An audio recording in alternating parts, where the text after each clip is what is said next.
This is Good Morning Delhi with Chris. Radio 1. Welcome back, 9:14, and let me tell you about my guest a little bit before we start our conversation.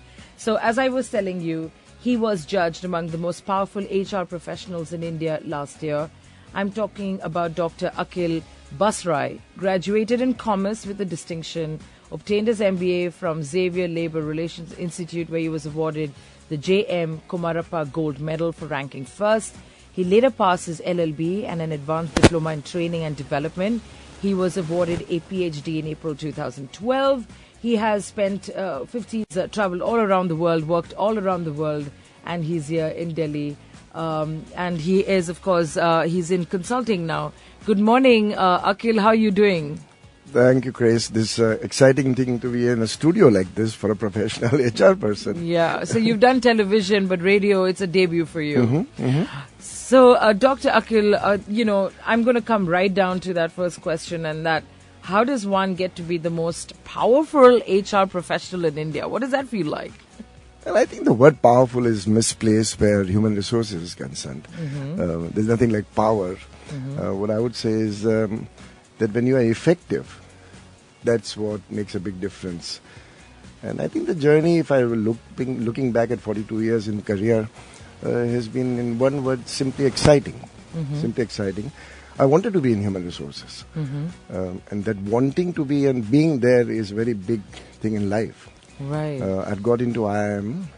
I don't think I would have really been very happy marketing soaps or detergent. Yeah. So I chose not to go to IIM, but go to SHRMIAC and take up full-time focus attention on human resources. So I think if you look back, I have not regretted a day, touch wood. Okay, great. And if life had a rewind button, for career, I would actually redo the same thing. Wow, that's a huge thing. Yeah. All right. So, if you had to say that this has been the greatest takeaway for me in the last many years, 40 years, right? Yes. In HR, what would it be if you had to put it down to two or three words? I think I was fortunate. For one, we lived and worked in 3-4 countries separately. We lived in Africa, we lived in Southeast Asia, we of course lived in India.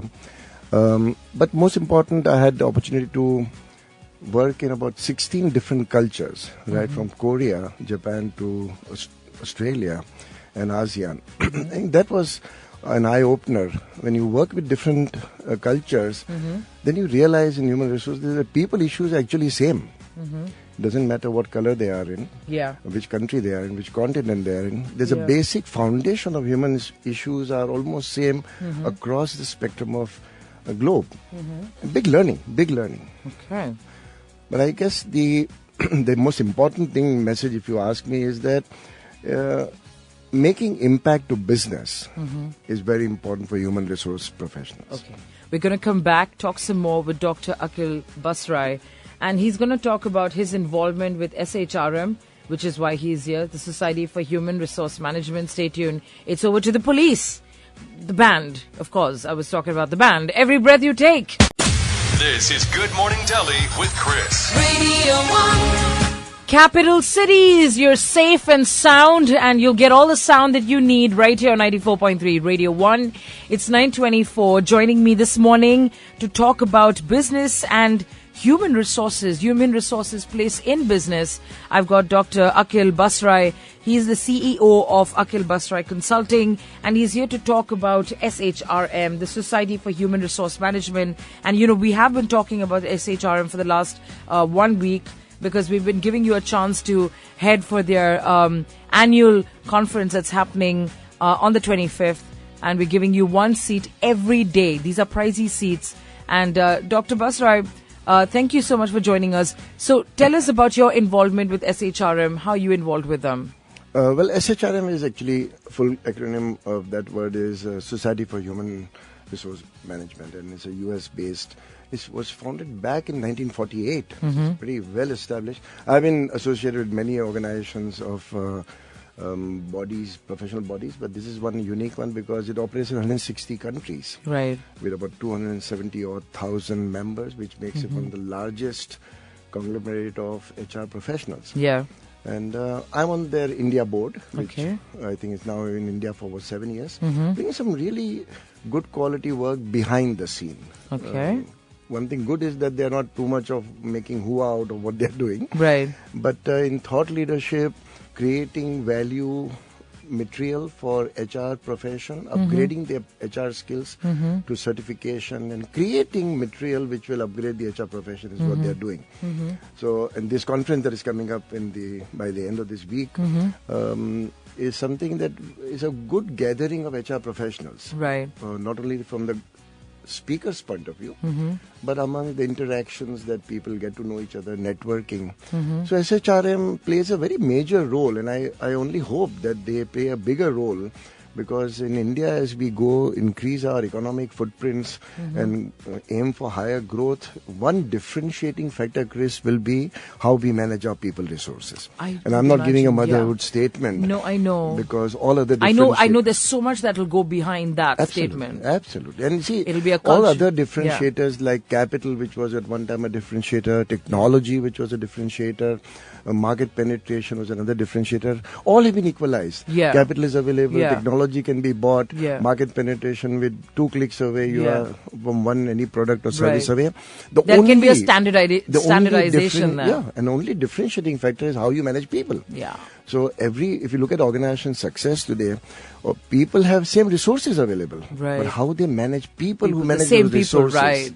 makes a very big I difference. know. I've seen people who can extract so much more, and someone is ready to do that happily for this person, And as it's opposed not to like seasoned, 70s belong to chartered accountants, 80s belong to the engineers, and 90s was the IT people, Yeah. and now it's the season for HR. I'm not talking of that. Right. This is the time enduring.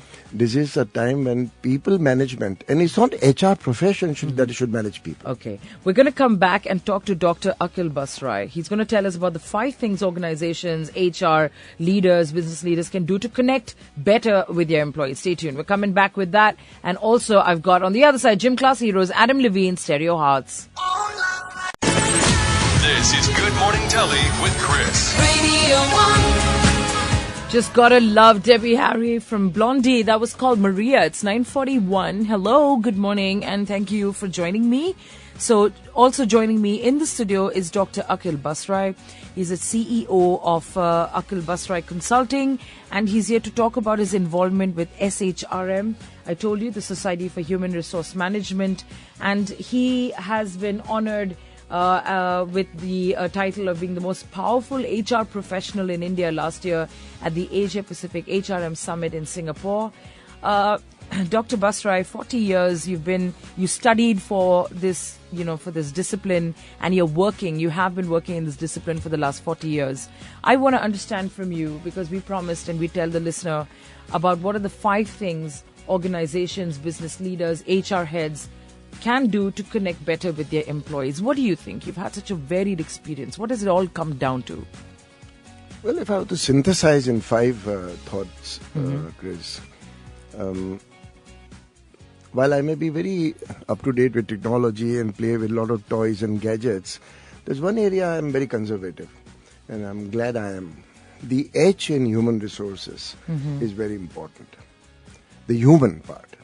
So technology can come and go, but the human touch, the interaction, is the foundation of human resource function. And sometimes we replace that with technology. So, like having communication is very much a focus area for many organizations. I feel that is misplaced. There should be a dialogue. Listen to people, talk, listen, give and take. Second thing, most important thing is that, you're dealing with Gen Y people today. And if you're not sensitive to what makes them tick.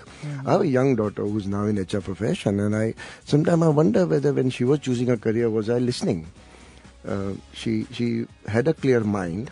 She would jokingly say that I don't know many times what I want to do, but I know what I don't want to do. And I think that Gen Y is a very clear indication of changing aspirations and times, and that is one thing that we have to do. Second thing is to listen to Gen Y and respond. Rather than throw a rule book at them, change the rules. Yeah. Break the rules. Yeah. And there's no harm. If that serves the organization purpose, be a maverick. It requires a lot of boldness.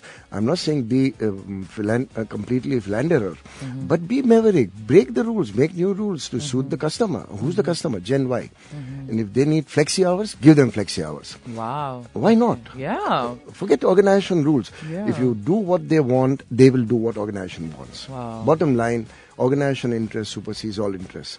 And it's not, many HR people get tangled with this rule book. Policy number 5, line number 6 says no, and the answer is no. What's the question? And I feel time has come to look at different. What about the other 3? I think other 3 would be set very clear goals for everybody.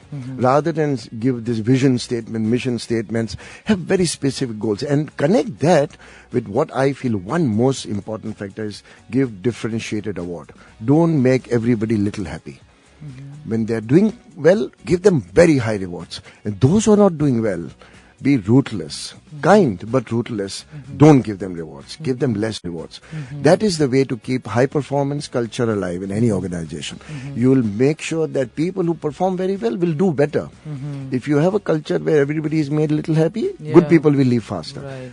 Then upgrade their skill. People today don't leave jobs only for money. Right. Now, this is not a cliche. But if they see that my skills are getting upgraded, I'm respected as an individual, I'm getting what's in it for me? That is a simple formula in today's world. Right. And if you are satisfying that what's in it for me, urge in an employee, they are going to stay longer with you. Okay. So 5 things. I think that's a great 5 that you've come up with. Thank you so much, Dr. Busrai.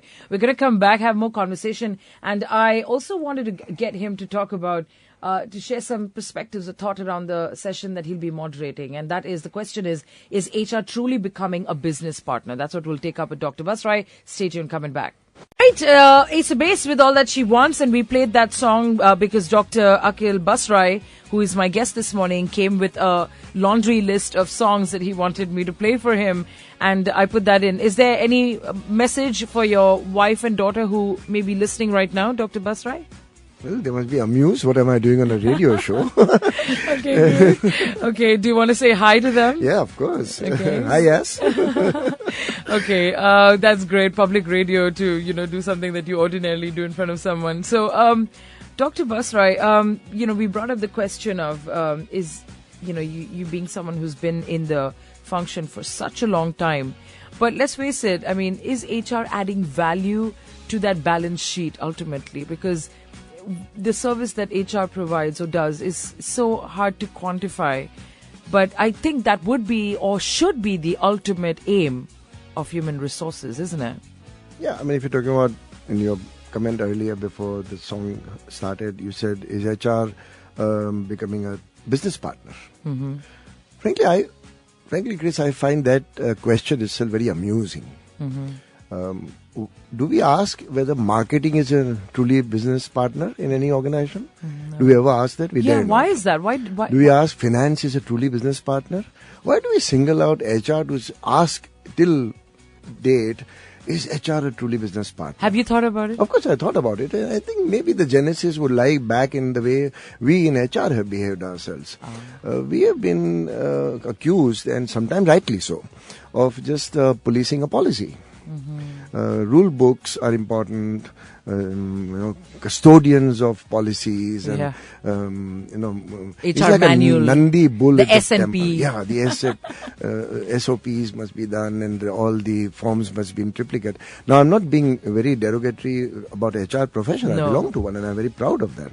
But I think the part that HR has come out, and rightly in many organizations now, that to understand what ails business. Some of the HR people knew the PAT figures, PBT figures, and EBITDA figures back of their hand. But did they really understand what is the business leader losing sleep over? Many of the HR people are now becoming business savvy. Some of them are taking over business, and I have close friends who have become very successful CEOs, and not because they were not good HR people, because they were sensitive to business. And I think the whole idea is you grow in numbers, and I worked in ITES, which to hire 1,500, 1,700 people each month. People become numbers. People become a commodity, and we have to be very careful. I was reading last night a company which has 3,000 people, of that 1/3 is women. How many in what levels? Are they really in decision-making levels? Are they going up the pyramid? Or are we just celebrating sheer numbers and saying we are very diversity friendly? So I think HR should is an integral part of running a business successfully. But I have a maverick thought, and I speak with a lot of conviction, and this is my personal belief. HR people, the HR function should be slowly made obsolete. Actually, they should be made obsolete. Wow, that's simple some reason. radical thinking Yeah, there, it Dr. is. It's Busrai. not so radical if you look at the rationale behind. The line managers should be made to be responsible for people issues. Okay. And HR people should have that much expertise to advise line managers how to manage people issues. This is not a complaint department that you go to. If you have people complain, go to HR. Yeah. But they're so far from the resource that's right. that they don't really see and understand them. But that is where the real value add comes in. Then HR people have to upgrade their skills. You can't advise somebody if you don't know better than them. Yeah. And if that is the purpose of HR and the direction, then you're adding value. Okay. Dr. Busrai, those are some pretty radical thoughts, but I'm beginning to see a lot of sense in what you're saying. I don't know if anyone listening right now is probably getting, or would like to use any of the ideas that you've suggested or I put hope forth. so. Thank you so much for coming over. I wish you all the very Thank you. It was a best. I'm pleasure to sure be there's here. still many more years ahead for you. Thank you, Of course, SHRM, the conference, looking forward to seeing you. Take care. We're coming back with more great music right here. I've got Matthew Wilder on the other side with Break My Stride. My Stride. My Stride.